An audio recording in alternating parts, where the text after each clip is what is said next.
Hello friends, வணக்கம் and welcome. எல்லாரும் நல்லா இருப்பீங்கன்னு நம்புறேன். இப்போதான் நீங்கள் முத நம்மளோட ஃப்ரம் கோவை சேனல் பார்க்குறீங்கன்னா மறந்துடாமல் நம்ம சேனலை சப்ஸ்கிரைப் பண்ணிக்கோங்க. அப்படியே பக்கத்தில் இருக்க பெல் ஐக்கானையும் கிளிக் பண்ணிடுங்க. எப்பெல்லாம் நான் வீடியோ அப்லோட் பண்ணுறனோ நீங்கள் பெல் ஐக்கானை கிளிக் பண்ணியிருந்தால் மட்டும்தான் உங்களுக்கு நோட்டிஃபிகேஷன் வரும். அப்போ தான் நீங்கள் நம்மளோட வீடியோவை மிஸ் பண்ணாமல் பார்க்க முடியும். நம்ம வீட்டு குட்டீஸ்க்கெல்லாம் ரொம்ப பிடிச்சமான சிக்கன் 65 எப்படி செய்யறதா பார்க்க போகிறோம். இது எல்லாருக்கும் ரொம்ப பிடிச்சமான ஒன்று. வாங்க அதை எப்படி செய்யலான்னு பார்க்கலாம். 1/2 கிலோ போன்லெஸ் சிக்கன் எடுத்து வச்சுருக்கேன். இந்த சைஸில் கட் பண்ணியிருக்கேன். இது மாதிரி சிக்கன் 65 சில்லி சிக்கன் எல்லாம் பொரிக்கல நீங்கள் இது மாதிரி சின்ன பீஸாக கட் பண்ணிட்டீங்கன்னா உப்பு காரம்லாம் இந்த சிக்கனில் நல்லா பிடிச்சிருக்கும். நம்ம பெரிய பீஸாக கட் பண்ணிட்டோம்னா மேலெல்லாம் உப்பு காரம் பிடிச்சிருக்கும், உள்ளே இருக்க உப்பு காரம் பிடிக்காமல் டேஸ்ட் இல்லாமல் இருக்கும். அதனால இது மாதிரி கட் பண்ணிட்டீங்கன்னா சில்லி சிக்கன் 65க்கு நல்லா இருக்கும். 1/4 டீஸ்பூன் அளவு மஞ்சத்தூள் சேர்த்துக்கலாம்.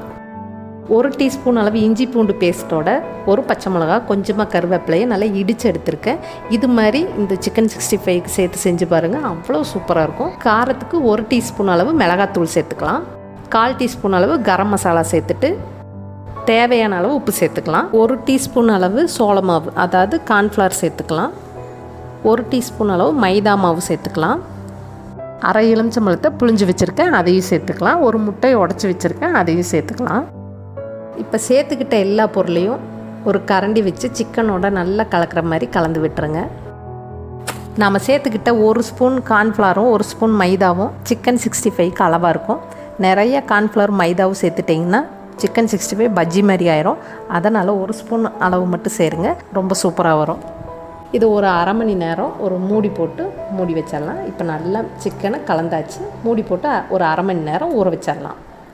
1/2 மணி நேரத்துக்கு அப்புறம் சிக்கன் நல்லா ஊறி இருக்குது. சிக்கன் பொரிக்கிறதுக்கு கடாயில் எண்ணெய் காஞ்சிருக்கு. அடுப்பை மீடியமான ஃப்ளேமில் வச்சுட்டு ஊறி இருக்க சிக்கனை ஒரு பீஸாக போடலாம். மொத்தமாக போட்டுறாதீங்க. மொத்தமாக சிக்கனை போட்டிங்கன்னா சிக்கன் மொத்தமாக எல்லாம் ஒட்டி பிடிச்சிட்டு மொத்தமாக வெந்து இடையிலலாம் வேகாமல் மாவாக இருக்கும். இப்போ இப்படி ஒரு பீஸாக போட்டு ஒரு 2 நிமிஷம் ஒரு சைடு நல்லா வேக விடுங்க. இப்போ ஒரு சைடு நல்லா வெந்துருச்சு, நம்ம இன்னொரு சைடு திருப்பி போட்டுட்டு இன்னொரு 2லேருந்து 3 நிமிஷம் இந்த சிக்கனை பொரிச்சு எடுத்துடலாம். ரொம்ப ஓவர் குக் பண்ணிட்டீங்கன்னா இந்த சிக்கன் ரொம்ப ரப்பர் மாதிரி ஆயிரும். அதனால் ஒரு சைடு ஒரு 3 நிமிஷம் வேக விடுங்க. திரும்ப இன்னொரு சைடு திருப்பி போட்டு இன்னொரு 3 நிமிஷம் வேக விடுங்க. சிக்கன் சூப்பராக வெந்துடும். இப்போ பார்த்திங்கன்னா நம்ம போட்ட சிக்கன் நல்லா சூப்பராக வெந்துருச்சு.